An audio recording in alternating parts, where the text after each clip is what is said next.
Actually idea എന്ന് പറയുന്നത് just sheet എന്ന് വേണമെങ്കിൽ പറയാം. ഐഡിയ ഉള്ളതുകൊണ്ട് മാത്രം നമുക്കൊന്നും ചെയ്യാൻ പറ്റില്ല.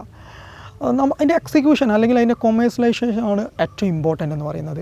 ഐഡിയ പ്ലസ് കൊമേഴ്സ്യലൈസേഷൻ വരുന്ന സമയത്താണ് അതൊരു ഇന്നോവേഷനായിട്ട് മാറുന്നത്. ആ ഇന്നോവേഷൻ മാത്രമേ സെല്ല് ചെയ്യുള്ളൂ. ഐഡിയ പലരുടെ അടുത്തുണ്ട്. ഒരുപാട് ആളുകൾ, ഇപ്പോൾ എൻ്റെ അടുത്ത് നിന്ന് ഒരുപാട് ആളുകൾ വരാറുണ്ട്. എൻ്റെ അടുത്ത് ഭയങ്കര ഐഡിയ ഉണ്ട്, വളരെ പുതിയ ഐഡിയ ആണെന്നൊക്കെ പറഞ്ഞിട്ട്, എനിക്ക് ഫണ്ട് വേണമെന്നൊക്കെ പറഞ്ഞുകൊണ്ട്. ഐഡിയ എന്ന് പറയുന്നതിൻ്റെ വെർത്ത് ഒന്നുമില്ല എന്നുള്ളതാണ്. കാരണം അത് നമുക്കത് എക്സിക്യൂട്ട് ചെയ്യാൻ പറ്റണം. നമ്മുടെ അടുത്ത് ലോകത്തെ മാറ്റിമറിക്കാനുള്ള ഒരു ഐഡിയ ഉണ്ടായതുകൊണ്ട് മാത്രം കാര്യമായില്ല.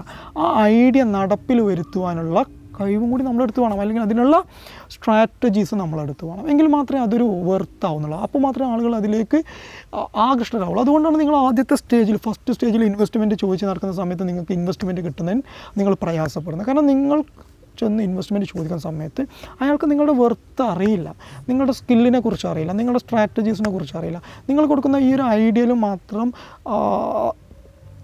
സംതൃപ്തിപ്പെട്ട് അല്ലെങ്കിൽ ആ ഐഡിയൽ ആകർഷണമായിട്ട് വളരെ കുറഞ്ഞ ആളുകൾ മാത്രം നിങ്ങളിൽ ഇൻവെസ്റ്റ് ചെയ്യാൻ താല്പര്യപ്പെടുകയുള്ളൂ. ഐഡിയ എന്ന് പറയുന്നതിനെക്കാട്ടി ഏറ്റവും ഇമ്പോർട്ടൻറ്റ് അതിൻ്റെ എക്സിക്യൂഷൻ തന്നെയാണ്. വീണ്ടും ഞാൻ റിപ്പീറ്റ് ചെയ്യുന്നു, എക്സിക്യൂഷൻ അല്ലെങ്കിൽ അതിൻ്റെ കൊമേഴ്സ്യലൈസേഷൻ എന്ന് വേണമെങ്കിൽ പറയാം. ഇത് മനസ്സിലാവാത്തത് കൊണ്ടാണ് പല ആളുകളും ഇപ്പോൾ ഈ ഇടയ്ക്കിടയ്ക്ക് വിളിക്കാറുണ്ട് ആളുകൾ, എന്തെങ്കിലും ഐഡിയ തരാമോ എന്നൊക്കെ ചോദിച്ചിട്ട്. ആളുകൾ വിചാരിക്കുന്നത് തനിക്കൊരു ഐഡിയ, ഒരു പുതിയ ഐഡിയ കിട്ടി അല്ലെങ്കിൽ പുതിയൊരു ആശയം കിട്ടിക്കഴിഞ്ഞാൽ അതിനെ വിജയിപ്പിക്കാൻ പറ്റും. ഒരു ബിസിനസ്സിനെ വിജയിപ്പിക്കുന്നതിൽ ഐഡിയയേക്കാൾ പ്രാധാന്യമുള്ള ഒരുപാട് ഘടകങ്ങളുണ്ട്. നമുക്ക് ആ ബിസിനസ്സിനെ ലീഡ് ചെയ്യാൻ പറ്റണം, നമ്മുടെ ടീമിനെ ഇൻസ്പയർ ചെയ്യാൻ പറ്റണം, നമുക്ക് അതിനെ നല്ല രീതിയിൽ മാർക്കറ്റ് ചെയ്യാൻ പറ്റണം. ഏറ്റവും ഇമ്പോർട്ടൻ്റ് അതിൻ്റെ സെല്ലിംഗ് പാർട്ട് തന്നെയാണ്. നമ്മളൊരു ഇന്നോവേറ്റീവുള്ള പ്രൊഡക്റ്റ് ഉണ്ടാക്കിയെന്ന് കേട്ടിട്ട് അത് സെല്ല് ചെയ്യാൻ പോകുന്നില്ല, എങ്ങനെ അത് വിൽക്കാൻ പഠിക്കണം നല്ല രീതിയിൽ. അപ്പോൾ ഒരുപാട് ഘടകങ്ങൾ ചേരുമ്പോൾ മാത്രമേ ഒരു നല്ല ബിസിനസ് ഉണ്ടാകുന്നുള്ളൂ. പ്രത്യേകിച്ച് ആ ബിസിനസ്സിലേക്ക് ഇറങ്ങിയാൽ മാത്രം നിങ്ങൾക്കൊരിക്കലും ഒരു 1 day ട്രെയിനിങ് കൊണ്ടോ അല്ലെങ്കിൽ നിങ്ങൾക്ക് കുറച്ച് പുസ്തകം വായിച്ചുകൊണ്ടോ നിങ്ങൾക്ക് ബിസിനസ്സിൽ നാളെ സക്സസ് ആകാൻ പറ്റത്തില്ല. ഈ 1 day ട്രെയിനിങ്ങും ബിസിനസ്സിന് പുസ്തകങ്ങളോ അല്ലെങ്കിൽ നിങ്ങൾക്ക് കിട്ടുന്ന നോളജുകളൊക്കെ നിങ്ങളുടെ അറിവിനെ വർദ്ധിപ്പിക്കുകയും നിങ്ങൾക്ക് കൂടുതൽ ചിന്തിക്കാൻ നിങ്ങളെ പ്രേരിപ്പിക്കുകയും ചെയ്യുന്ന കുറേ ഘടകങ്ങളാണ്. അല്ലാതെ അത് മാത്രം കൊണ്ട് നിങ്ങൾക്ക് നാളെ സക്സസ് ആകാൻ പറ്റില്ല. അപ്പോൾ നിങ്ങൾക്ക് നല്ലൊരു ഐഡിയ കിട്ടിയെന്ന് കരുതി നിങ്ങൾക്ക് നാളെ ഒരിക്കലും നല്ല ബിസിനസ് ഉണ്ടാക്കാൻ പറ്റില്ല. നിങ്ങളൊരു ബിസിനസ് ചെയ്ത് നിങ്ങൾക്ക് എക്സ്പീരിയൻസ് വന്ന് നിങ്ങളുടെ ടീമിനെ ലീഡ് ചെയ്യാൻ, നിങ്ങളിപ്പോൾ ഒരു ബിസിനസ് തുടങ്ങുന്ന സമയത്ത് നിങ്ങൾക്ക് 4 പേരുണ്ടെന്ന് കരുതുക. നാളെ നിങ്ങളുടെ ബിസിനസ് ഒരു 5-6 വർഷം കഴിഞ്ഞ് നമുക്ക് 400-4000 എംപ്ലോയീസ് ഉണ്ടായിരിക്കാം. ആ 4000 പേര് ചിലപ്പോൾ നിങ്ങൾക്ക് ഡയറക്റ്റ് പരിചയം പോലും ഉണ്ടാവില്ല. നിങ്ങൾക്ക് ചിലപ്പോൾ നിങ്ങളുടെ ജീവിതത്തിൽ അത്രയും പേരെ മാനേജ് ചെയ്തുള്ള എക്സ്പീരിയൻസ് ഉണ്ടാവില്ല. അങ്ങനെ ഒരുപാട് ഘടകങ്ങൾ ആശ്രയിച്ച് നിൽക്കുന്നതാണ് ഒരു ബിസിനസ്സിൻ്റെ സക്സസ് ആൻഡ് ഫെയിലിയർ. ഇനി ഒരു സക്സസ്ഫുള്ളായ ബിസിനസ്സിനെ നിലനിർത്തുക എന്നുള്ളതും വളരെ ചലഞ്ചിങ് ആയിട്ടുള്ളൊരു കാര്യമാണ്. അപ്പോൾ ഒരു നല്ല ഐഡിയ ഉണ്ടായതുകൊണ്ട് നിങ്ങൾക്ക് ഒരിക്കലും ഒരു നല്ല ബിസിനസ് തുടങ്ങാൻ സാധിക്കില്ല. അപ്പോൾ വീണ്ടും ഞാൻ റിപ്പീറ്റ് ചെയ്യുന്നു, ഐഡിയ എന്നുള്ളതല്ല, ആ ഐഡിയ കൊമേഴ്ഷ്യലൈസ് ചെയ്യാൻ പഠിക്കണം, അല്ലെങ്കിൽ അതിനെ എക്സിക്യൂട്ട് ചെയ്യാൻ നിങ്ങളുടെ സ്ട്രാറ്റജീസ് അല്ലെങ്കിൽ നിങ്ങളുടെ ഒരുപാട് ക്വാളിറ്റീസിനെ ഡിപ്പെൻഡ് ചെയ്തിട്ടാണ് ഒരു ബിസിനസ്സിൻ്റെ സക്സസ് കിടക്കുന്നത്. ഒരിക്കലും നിങ്ങൾക്കൊരു നല്ല ഐഡിയ ഉണ്ടെന്ന് കരുതിയിട്ട് അപ്പോൾ നമ്മൾ തുടങ്ങാൻ പോകുന്ന സാഹചര്യത്തിൽ നമ്മളിപ്പോൾ ഒരു ബിസിനസ്സിൻ്റെ ഐഡിയ വരുന്ന സമയത്ത് നമുക്ക് തോന്നും ഞാൻ ലോകത്തിലെ ഏറ്റവും നല്ല ഐഡിയ എൻ്റെ അടുത്തുണ്ട്, ഇത് മൊത്തം എനിക്ക് ചെയ്യാൻ പറ്റും. ഇപ്പം ഒരു രൂപ പോലും കയ്യിലില്ലാത്ത ആൾ പ്ലാൻ ചെയ്യുന്നത് ചിലപ്പോൾ 50 ലക്ഷം രൂപയുടെ അല്ലെങ്കിൽ 1 കോടി രൂപയുടെ ബിസിനസ്സൊക്കെ ആയിരിക്കും. ഈ 1 കോടി രൂപയുടെ ബിസിനസ്സിൻ്റെ ഒരു ഫണ്ണി പാർട്ട് എന്താണെന്ന് വെച്ച് കഴിഞ്ഞാൽ അയാൾ ഇതുവരെ ജീവിതത്തിൽ 1 കോടി രൂപ കണ്ടിട്ടുണ്ടാവില്ല, അയാൾക്ക് 1 കോടി രൂപ മാനേജ് ചെയ്തുള്ള എക്സ്പീരിയൻസ് അയാൾക്ക് ഉണ്ടാവില്ല. പക്ഷേ അയാൾ നേരെ സ്റ്റാർട്ട് ചെയ്യാൻ പോകുന്ന 1 CRൻ്റെ ബിസിനസ്സായിരിക്കും. അയാൾക്ക് ആ ബിസിനസ് വിജയിപ്പിക്കുക എന്നുള്ളത് വളരെ ചലഞ്ചിങ് ആണ്, പറ്റില്ല. കാരണം അയാൾക്ക് 1 കോടി രൂപ മാനേജ് ചെയ്ത എക്സ്പീരിയൻസ് ഇല്ല. അയാൾക്ക് 1 ലക്ഷം രൂപ മാനേജ് ചെയ്ത എക്സ്പീരിയൻസ്, അയാൾ 1 ലക്ഷം രൂപയുടെ ബിസിനസ് തുടങ്ങിക്കഴിഞ്ഞാൽ അയാൾക്കത് നല്ല രീതിയിൽ മാനേജ് ചെയ്ത് പോകാൻ പറ്റത്തുള്ളൂ.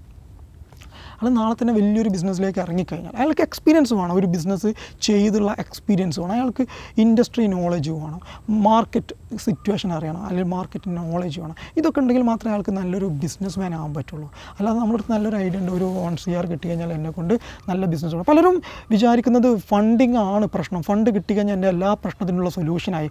അതുകൊണ്ടാണ് പല ട്രെയിനിങ് പ്രോഗ്രാമിലൊക്കെ നോക്കിക്കഴിഞ്ഞാൽ ഫണ്ട് ഉണ്ട്, ലോണിനെ കുറിച്ച് പറയുന്ന സെക്ഷൻ ഉണ്ടെങ്കിൽ ഒരുപാട് ആളുകൾ വരും. കാരണം എല്ലാവർക്കും കിട്ടേണ്ടത് ലോണാണ്, ലോൺ കിട്ടിയത് തന്നെ എല്ലാ പ്രശ്നത്തിനുള്ള പരിഹാരമാണ് എന്നാണ് പലരും ചിന്തിക്കുന്നത്. കാരണം ആളുകൾ ഫണ്ട് ഇല്ല എന്നുള്ളത് മാത്രമാണ് പ്രശ്നമായിട്ട് കാണുന്നത്.